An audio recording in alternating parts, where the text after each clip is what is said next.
A life insurance quote can feel like a lot of information at once if you do not know what you are looking at. How to read a life insurance quote without getting confused. In this quick video, we'll break down the key parts of a quote so it feels easier to understand. First, understanding the coverage amount.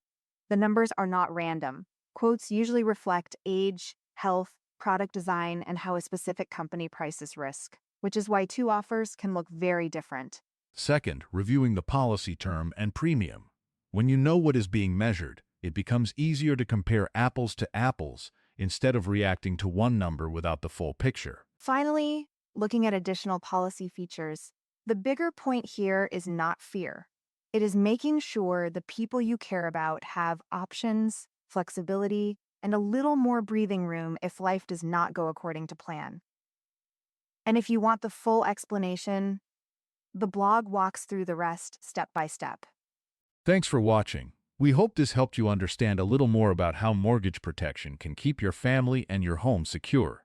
If you found this video helpful, give it a like and hit subscribe for more quick, easy-to-understand videos about protecting what matters most. And if you'd like to see more, you can watch our next videos right here on the screen.